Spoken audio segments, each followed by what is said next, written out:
Hello दोस्तों, कैसे हैं आप सभी। Welcome to my YouTube channel Shubham Kumar math में आपका स्वागत है।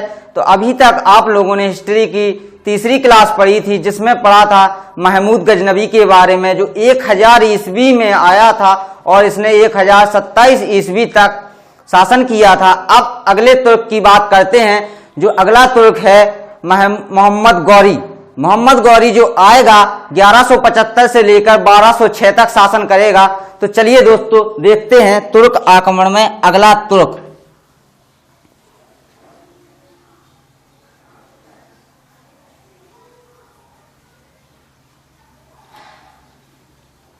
हेडिंग डाल लो तुर्क आक्रमण, और जो मेन हेडिंग होगी वो होगी मोहम्मद गौरी।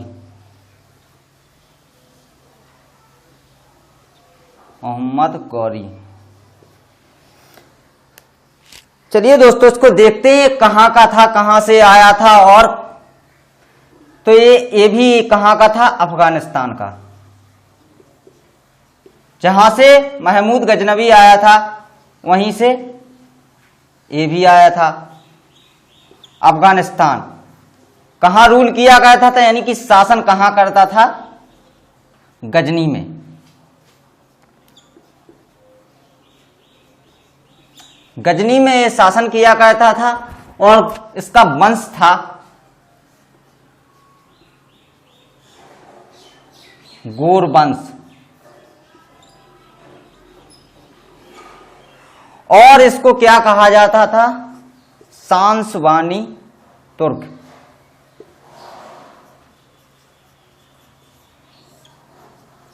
जो इसकी जाति थी वह सांसवानी तुर्क से थी और गोर वंश का ये शासक था। तो देखिए दोस्तों, सबसे पहले इसने क्या किया, ये भी भारत में आकर के इसका उद्देश्य था कि हम मुस्लिम शासन की स्थापना करें और साथ साथ यहां पर साम्राज्य, अपने साम्राज्य का विस्तार करें। तो सबसे पहले ये आया था कितने, 1175 से 1206 तक शासन करता है। कहां तक, 1175 से लेके 1206 तक। तो सबसे पहले इसने 1175 में भारत पर सबसे पहला आक्रमण, दोस्तों पहला पॉइंट डालिए, भारत में सबसे पहला आक्रमण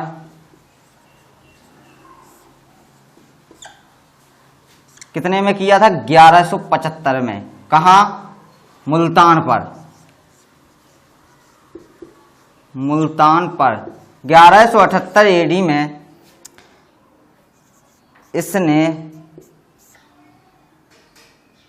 इसने गुजरात पर आक्रमण करने की सोची।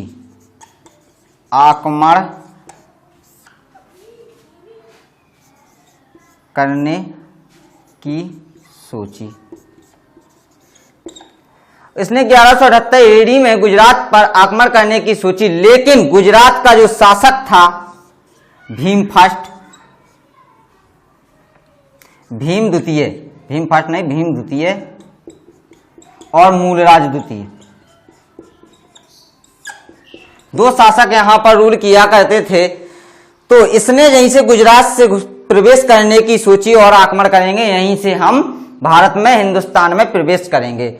लेकिन जी अपनी सेना लेकर आया गुजरात पर हमला करने के लिए, आक्रमण करने के लिए, लेकिन भीमराज द्वितीय ने और मूलराज द्वितीय ने इस पर क्रॉस अटैक कर दिया, यानी कि इस पर भी आक्रमण करने के लिए अपनी सेनाएं भेज दी।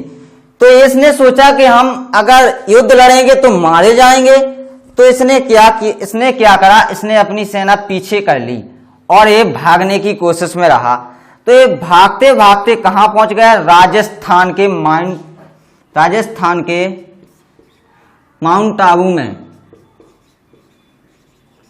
माउंट आबू में एक पर्वत है, उसके पास इन दोनों का युद्ध हुआ, भीमराज सेकंड और मूलराज सेकंड का। किसके साथ, मोहम्मद गौरी के साथ, जिसमें मोहम्मद गौरी पराजित हो गया पराजित होने के बाद मूलराज द्वितीय और भीम द्वितीय ने इसको बंदी बना लिया।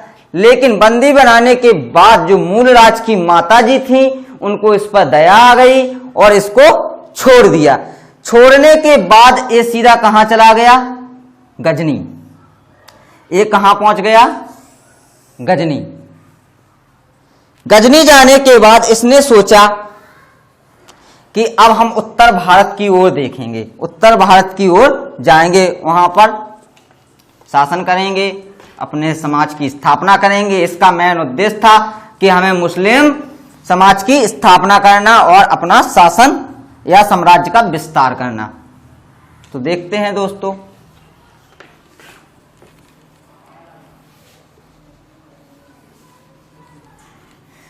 इसने अब क्या किया?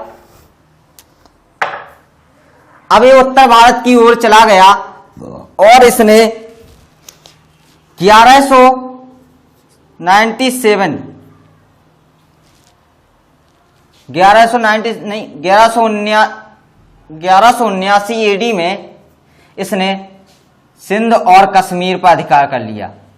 सिंध और कश्मीर पर, कहां दोस्तों? सिंध और कश्मीर पर अधिकार कर लिया।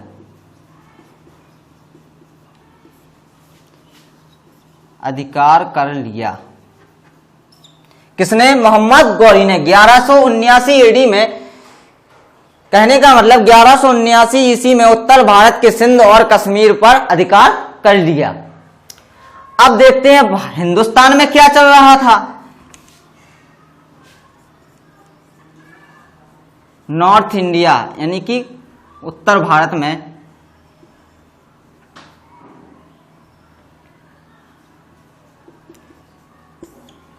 उत्तर भारत में क्या चल रहा था? जैसे दिल्ली,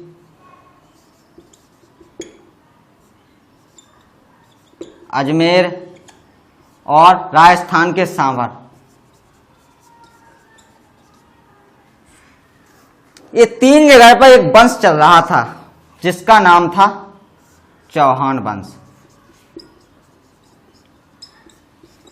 चौहान वंश।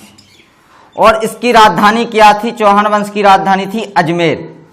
इसने अपनी राजधानी कहां बनाई थी? कैपिटल यानी कि राजधानी थी अजमेर। चौहान वंश का एक शासक था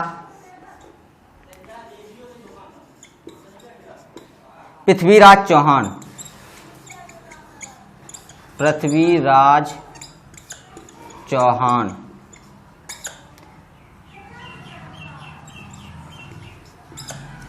जिसे पृथ्वीराज तृतीय भी कहा जाता है, जिसे पृथ्वीराज तृतीय भी कहा जाता है और राय पिथौरा भी कहा जाता है। इसको क्या कहा जाता है दोस्तों?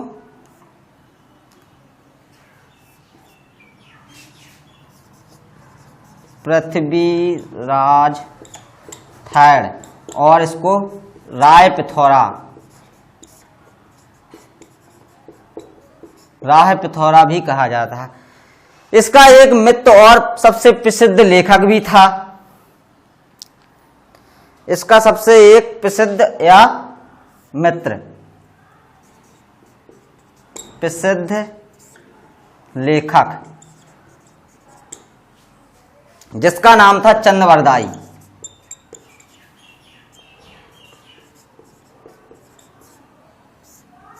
चंद्रवरदाई। और इस चंद्रवरदाई ने अपनी एक प्रसिद्ध पुस्तक भी लिखी थी जिसका नाम था पृथ्वीराज रासो।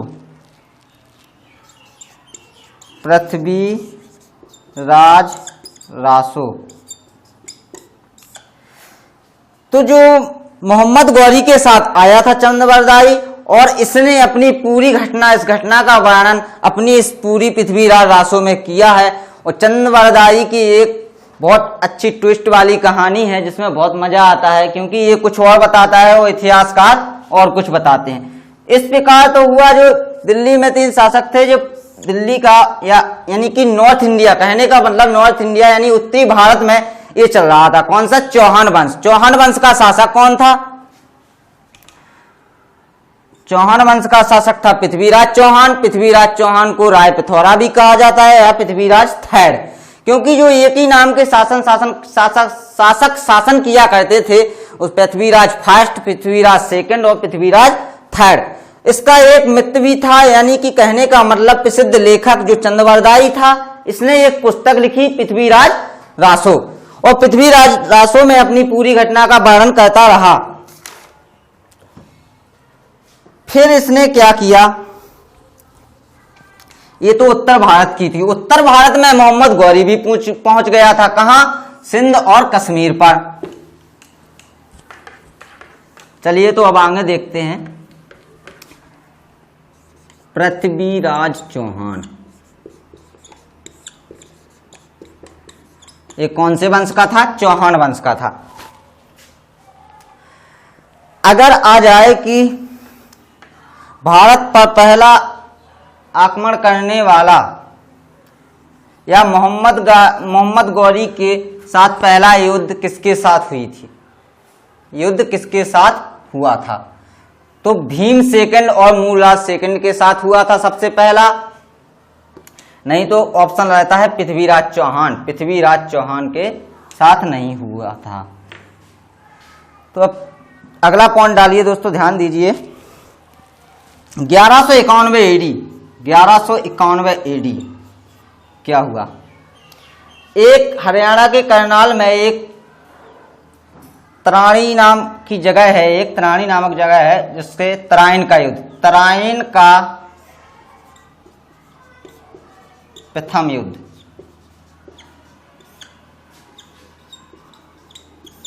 तराइन का प्रथम युद्ध 1191 में हुआ था, जो पृथ्वीराज चौहान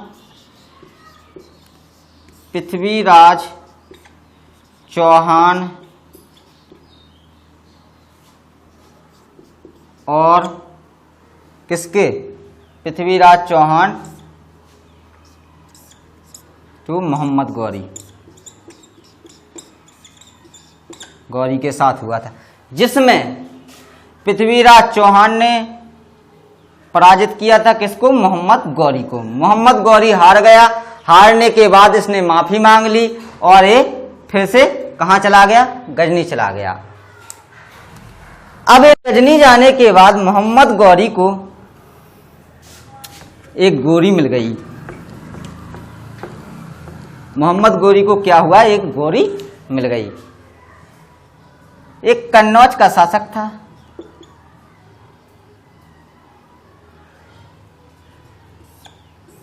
कन्नौज जो गढ़वाल वंश का था।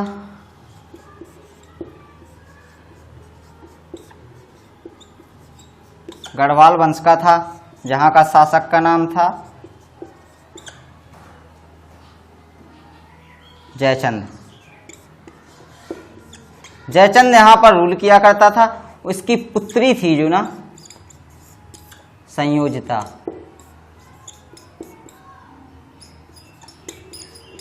इसकी पुत्री का नाम था संयोजिता। क्या हुआ दोस्तों? संयोजिता नहीं, संयोगिता। इसकी पुत्री का नाम था संयोगिता। तो पृथ्वीराज चौहान को संयुक्ता से प्रेम हो गया। तो क्या? प्रेम हो गया। लेकिन जो जयचंद था, यहां का रूलर जयचंद, पृथ्वीराज चौहान को पसंद नहीं करता था, तो इसने शादी करने से मना कर दिया। तो जब संयोजिता का स्वयंवर हो रहा था, तब ये भरे स्वयंवर में से संयोगिता को अगवा कर और अपने साथ ले गया और इसने शादी कर ली। तो जयचंद ने सोचा इसका बदला मैं लूंगा जरूर। तो इसका बदला लेने के लिए अगली बार जब मोहम्मद गौरी आता है 1192 में आता है, और इसे बोलते हैं तराइन का दूसरा युद्ध, तराइन का द्वितीय युद्ध। दोस्तों ये सबसे फेमस युद्ध है, क्योंकि जो 1192 में युद्ध हुआ था, इसमें सबसे बड़ा उलटफेर हुआ था, क्योंकि मोहम्मद गौरी ने पृथ्वीराज चौहान को हरा दिया था और यहीं से मुस्लिम शासन की स्थापना कर दी थी। तो देखिए दोस्तों इस युद्ध में क्या हुआ। जो जयचंद था, जयचंद ने क्या किया, मोहम्मद गौरी की सहायता की या साथ दिया। तो इसमें पृथ्वीराज चौहान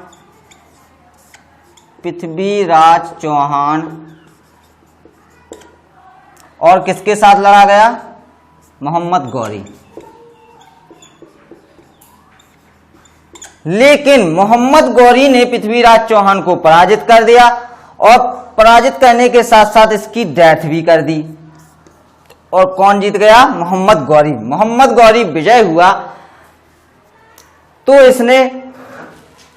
इसने क्या किया, फिर आगे देखते हैं। 1193 में एडी में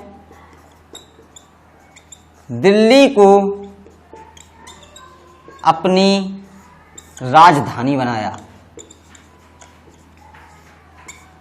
दिल्ली को राजधानी बनाया और पूरे हिंदुस्तान में अपने मुस्लिम शासन की स्थापना कर दी।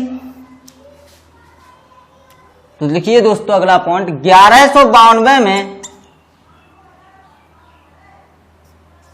1192 एडी में मुस्लिम शासन की स्थापना की।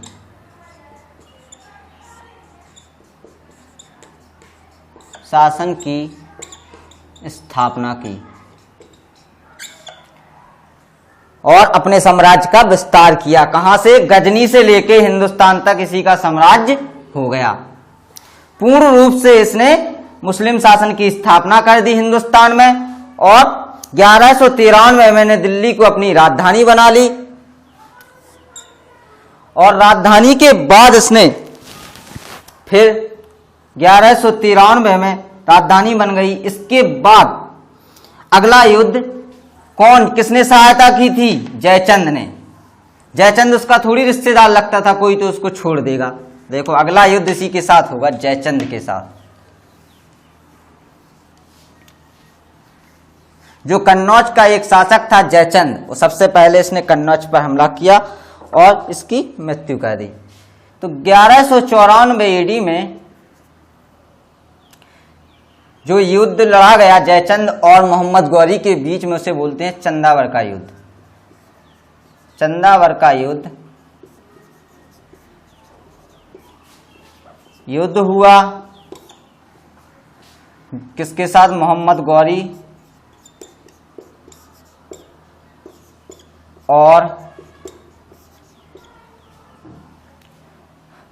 गौरी और जयचंद के बीच। जयचंद जो कि कन्नौज का राजा था, गढ़वाल वंश का था। तो इसके बीच, दोनों के बीच युद्ध हुआ। तो मोहम्मद गौरी ने जयचंद को पराजित कर दिया।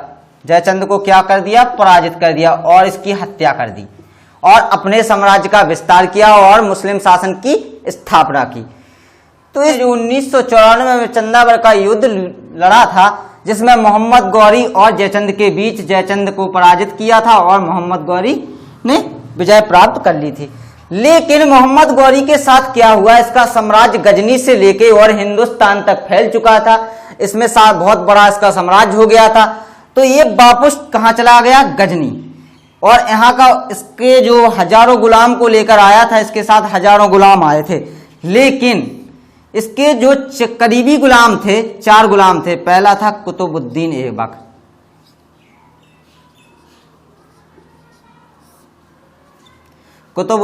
ऐबक, दूसरा गुलाम था इसका यालदौज,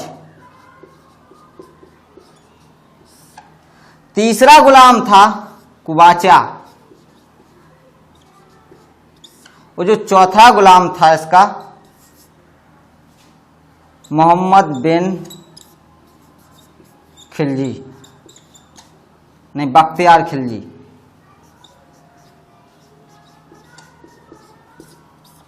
बख्तियार खिलजी ये वो खिलजी है जो 1904 में नालंदा विश्वविद्यालय को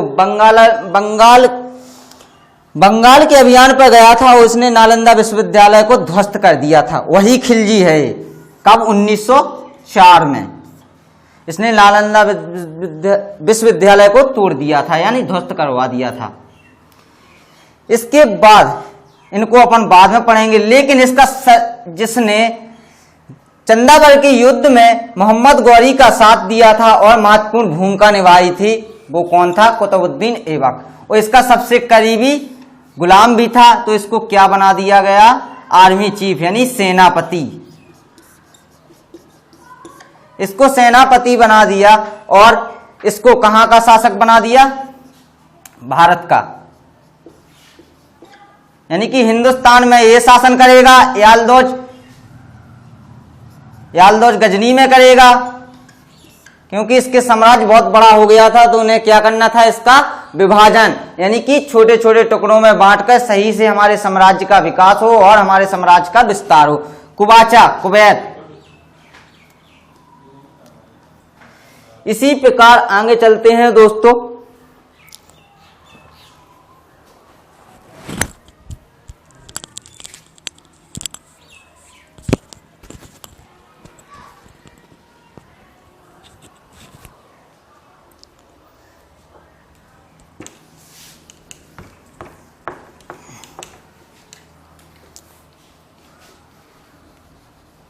अब मोहम्मद गौरी के कुछ निर्माणों की बात करें।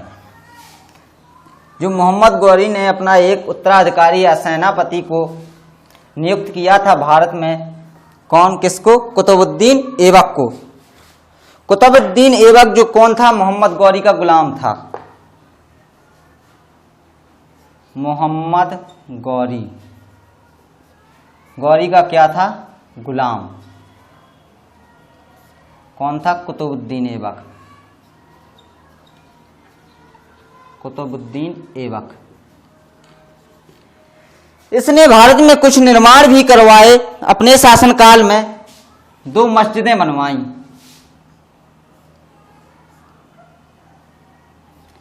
कब बनवाई? 1194 में, 1194 एडी में इसने क्या करो? कुब्बत उल इस्लाम, कुब्बत उल इस्लाम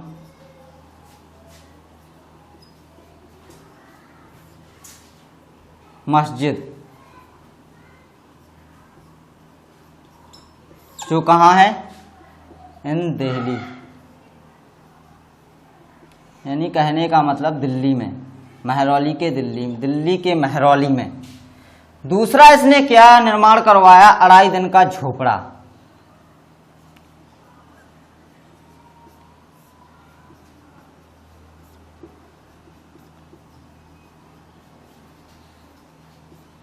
जो कहाँ है? अजमेर में।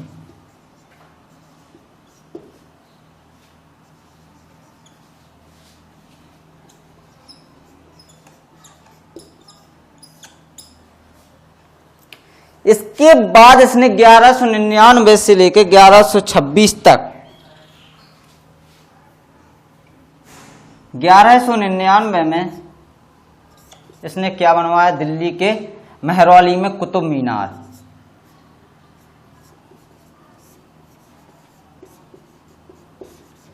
कुतुब मीनार।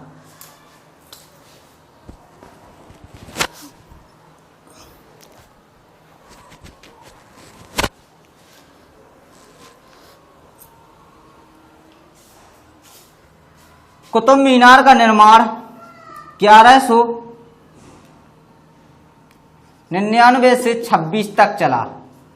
कब तक चला इसका निर्माण? 1100। जिसको पूरा किसने करवाया था? इल्तुतमिश ने।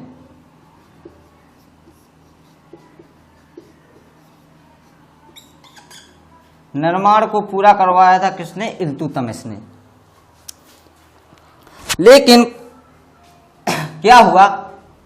कुतुब मीनार कहाँ है? दिल्ली में। दिल्ली में महरौली नामक स्थान पर है। इसने यह किसकी याद में बनवाया था? कुतुबुद्दीन ऐबक के एक गुरु थे, गुरु बख्तियार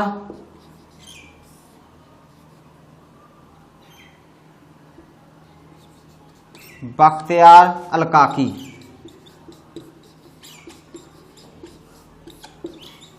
की याद में। किसकी? इसके गुरु थे, जो कुतुबुद्दीन ऐबक के गुरु थे, कौन थे? बख्तियार अलकाकी की याद में बनवाया था इसने कुतुब मीनार, जो 1199 से लेकर 1126 AD तक इसका पूरा निर्माण हुआ था। इसका पूरा निर्माण किसने करवाया था? इल्तुतमिश ने। लेकिन नींव किसने रखी थी? कुतुबुद्दीन ने। कुतुबुद्दीन ने नींव रखने के साथ साथ इसकी एक ही मंजिल का निर्माण हो पाता है। इसका सपना रहता है कि हम 4 मंजिल कुतुब मीनार का निर्माण करेंगे, लेकिन इसकी डेथ हो जाती है। इसका निर्माण कौन करवाता है? इल्तुतमिश। इल्तुतमिश निर्माण करवाने के बाद 4 मंजिल पूरी इमारत बन जाती है। तो अभी अगर एक क्वेश्चन आया था कि कुतुब मीनार को इल्तुतमिश ने कितनी मंजिल निर्माण करवाया था, तो 4 मंजिल। लेकिन अगर क्वेश्चन आता है कि वर्तमान में कुतुब मीनार कितने मंजिल है, 5 मंजिल है। क्योंकि क्या हुआ था, जो वहां का फिरोज शाह था, तो कुतुब मीनार इल्तुतमिश ने 4 मंजिल बनवा दी थी। इसके बाद फिरोज शाह के शासन काल में एक बिजली का तार गिरने से उसकी 1 मंजिल क्षतिग्रस्त हो गई थी, तो उसने तोड़वा के इसकी 2 मंजिलों का निर्माण और करवा दिया था। तो वर्तमान में कुतुब मीनार कितने मंजिल है? 5 मंजिल है। अगर क्वेश्चन ऐसा आता है कि वर्तमान में कुतुब मीनार कितने मंजिल है, तो 5 मंजिल। और इसका पूरा निर्माण किसने करवाया था? इल्तुतमिश ने। और कुतुब मीनार ने कितना निर्माण करवाया था? 1 ही मंजिल का निर्माण करवाया था। और नींव किसने रखी थी? कुतुबुद्दीन ने। तो दोस्तों चलते हैं आगे। अब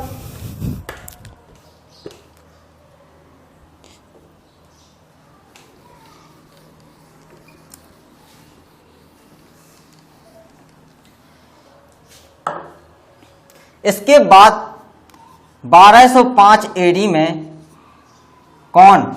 मोहम्मद गौरी वापस आता है भारत। गौरी वापस आता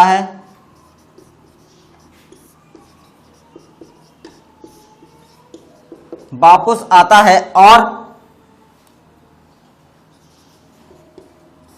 रास्ते में इस खूंखारों से इसकी भिड़ंत होती है। एक युद्ध लड़ा जाता है, जैसे जाटों के साथ लड़ा गया था किसने? महमूद गजनवी ने। और ऐसे ही इसके साथ 1205 में खूंखारों के साथ हुआ था, जिसमें मोहम्मद गौरी बुरी तरह से घायल हो गया था।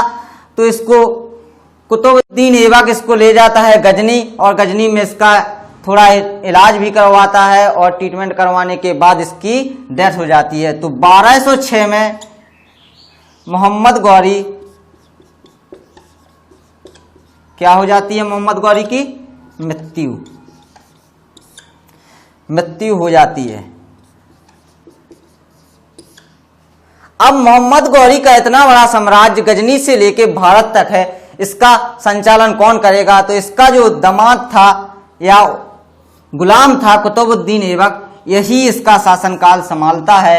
और फिर इसके जो गुलाम होते हैं कुतुबुद्दीन ऐबक के, जो मैंने पहले बता दिया कि पहला कुतुबुद्दीन ऐबक, एक बार और समझ लीजिए। 1206 में मोहम्मद गौरी की डेथ।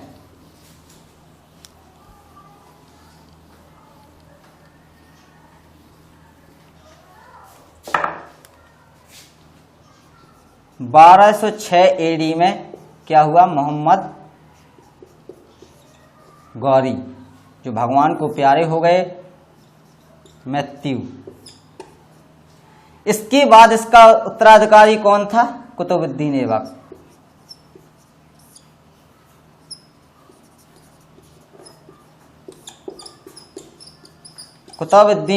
कुतुबुद्दीन ऐबक ने क्या था? इसका गुलाम, जो गुलाम था कुतुबुद्दीन ऐबक। तो इसका दायित्व किसका बना उत्तराधिकारी बनने का? कुतुबुद्दीन ऐबक का। और कुतुबुद्दीन ऐबक इसका अच्छा सेनापति भी था। तो इसी को भारत का या हिंदुस्तान का साम्राज्य मिला। इसके भी वही एक और गुलाम था, ये पहला गुलाम। दूसरा गुलाम था यालदौज, जो मैंने बता चुका है। तीसरा गुलाम था कुबाचा, और चौथा था बख्तियार खिलजी।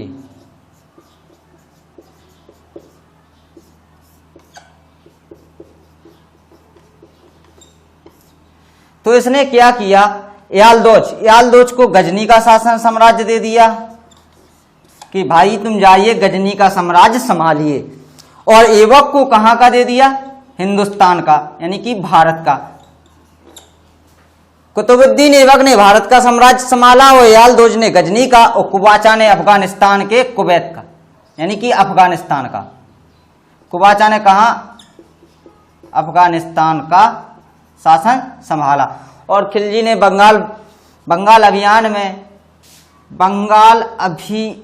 में क्या किया था, इसने नालंदा विश्वविद्यालय को ध्वस्त किया था, जो 1904 में किया था इसने। इस प्रकार तो दोस्तों इसी के साथ हमारी कहानी हुई आज की समाप्त। अगला टॉपिक रहेगा दिल्ली सल्तनत, जिसमें कुतुबुद्दीन ऐबक गुलाम वंश का उत्तराधिकारी रहेगा। धन्यवाद, थैंक यू वेरी मच।